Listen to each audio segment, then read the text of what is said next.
Padahal sebelumnya benda itu sudah dibuang jauh ke sungai. Hanyut terbawa arus deras sampai tak terlihat lagi. Tapi anehnya, setelah malam tiba, makanan itu kembali muncul di meja makan dalam keadaan utuh, seperti tak pernah pergi sama sekali. Sejak saat itu, suasana rumah berubah jadi semakin mencekam. Setiap sudut terasa dingin, sunyi, dan seperti ada mata yang terus mengawasi kami dalam gelap.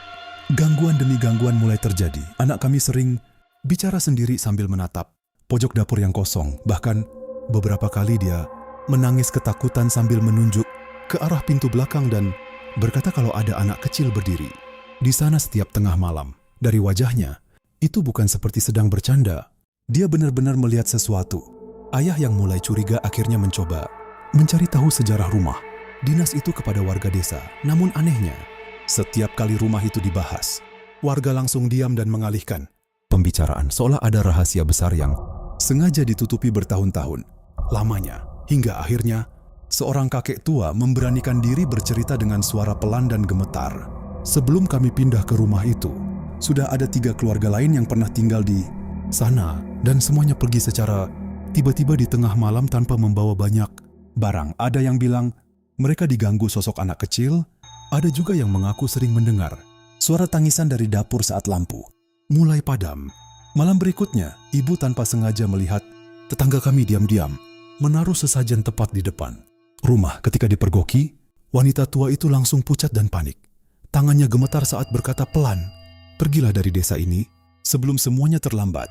Sejak ucapan itu terdengar, angin malam tiba-tiba berhembus sangat dingin dan dari arah dapur terdengar suara langkah kaki kecil berjalan perlahan mendekati kamar kami.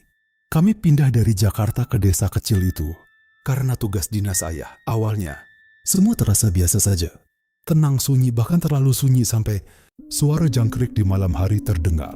Seperti bisikan panjang dari kegelapan, tapi semuanya mulai berubah sejak kami mengenal tetangga rumah sebelah, seorang wanita tua yang tinggal sendirian di rumah kayu lapuk yang hampir roboh.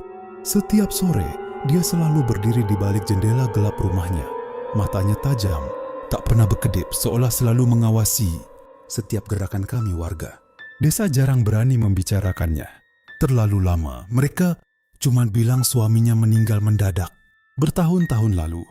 Dan sejak saat itu, banyak hal aneh mulai terjadi di desa itu yang membuat kami semakin takut. Meski rumahnya tampak miskin dan menyeramkan, wanita itu seperti tak pernah kekurangan uang.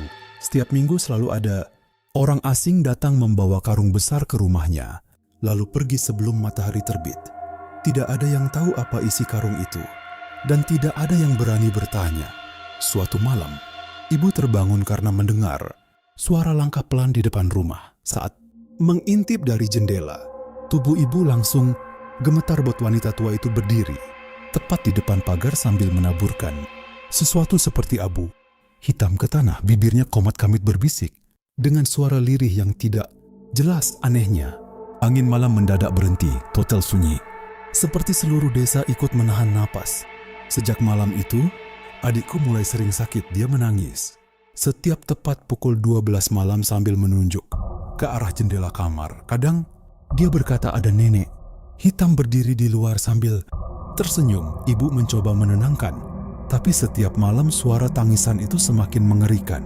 Beberapa hari kemudian, wanita tua itu datang membawa makanan untuk syukuran pindahan. Namun, aroma makanannya busuk seperti daging basi. Di atas meja, lalat-lalat hitam terus berdatangan meski makanan baru saja dibuka. Wanita itu hanya tersenyum tipis sambil menatap adikku tanpa berkedip. Ayah mulai curiga. Malam itu juga, diam-diam makanan itu dibuang ke belakang rumah. Tapi keesokan paginya, kami menemukan seekor kucing liar mati membusuk tepat di tempat makanan itu dibuang. Perutnya robek, matanya putih melotot, dan di sekeliling bangkainya ada jejak kaki kecil berlumpur, seperti jejak anak-anak. Malam berikutnya menjadi awal mimpi buruk kami.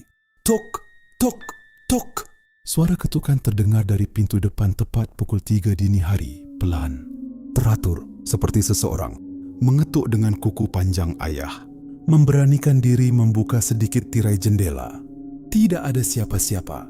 Namun saat ayah hendak menutup tirai, terdengar suara serak berbisik tepat di samping telinganya. kenapa makanan pemberianku dibuang? Ayah langsung mundur pucat. Dan saat itu juga, dari ujung lorong rumah terdengar suara tawa pelan, tawa seorang wanita tua yang semakin lama semakin dekat dari arah kamar adikku.